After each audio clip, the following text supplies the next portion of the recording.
stop, stop, stop, stop, stop. Stop, stop, stop, stop, stop, stop. Stop, stop, stop, stop, stop. Hey guys, welcome to level 1. This is the 6th devlog for my game Papercuts. I'm sure a lot of you guys are new to the channel, so I think it's worth explaining what Papercuts is. Papercuts is a 2D action platformer game where the world is made of paper, and you cut them. Hence the name, Papercuts. There'll be different biomes, skills to unlock, boss fights, world explorations, and other exciting things in my backlog for this game.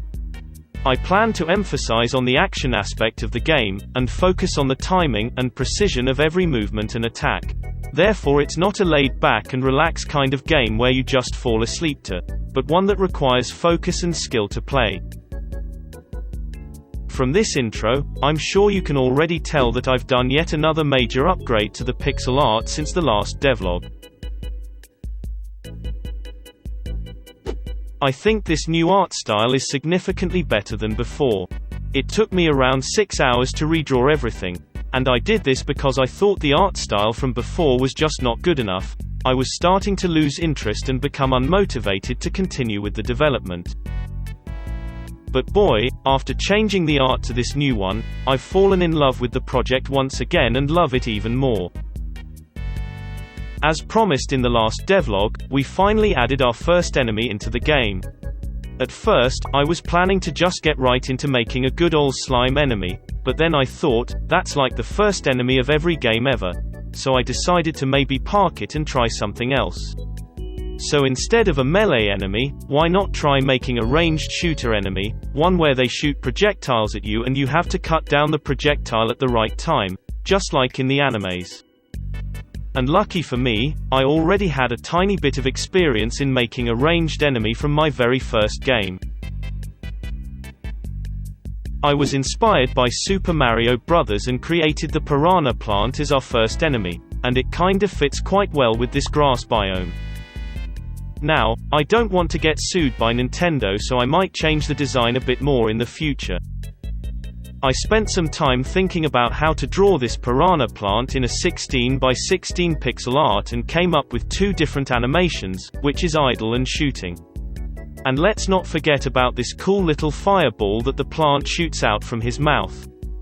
The animation is just it spinning continuously, super simple, but I'm really proud of this one because it looks really nice and smooth. When all put together, this is what it looks like.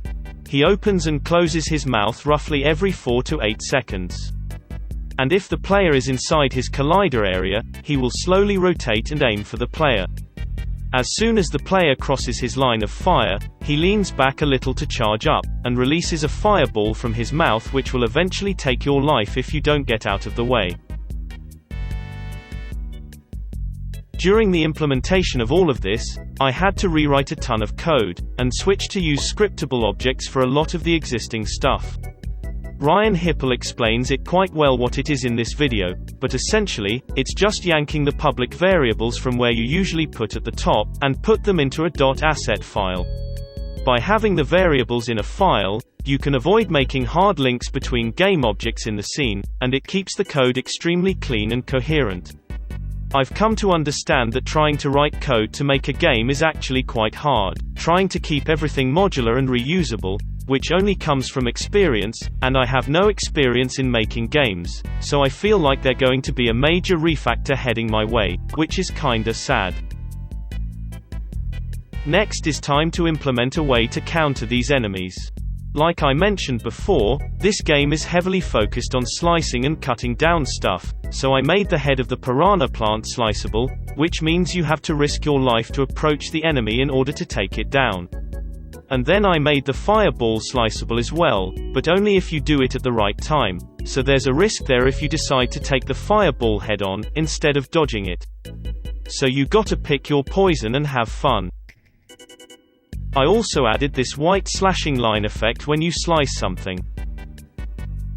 It's really quick and you might not even notice it, but it gives the player feedback of the impact of your attack, and it's a great add to improve the overall game feel. And to top it off, I also added a really quick slow-mo effect at the instant of a slice, which I think is pretty sick. It gives the player some breathing time during the fast-paced action and allows them to prepare for the next attack to make a chain of combos. What do you think of this slow-mo effect? Is it too fast? Is it too slow? Let me know in the comments. Other than all that cool stuff, I used shaders for the first time and created this white flash when the player gets damaged. I don't have a HP system just yet, so for now, that's pretty much all that happens if you get hit. Just a simple white flash. In the next video, I really want to make the world more lively, with animated objects in the background rather than this plain color, and some other cool stuff to make it less boring. If you have any awesome ideas, please let me know in the comments. Stay tuned and enjoy a 2-minute clip of the gameplay so far. Stay well, bye for now.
Fight.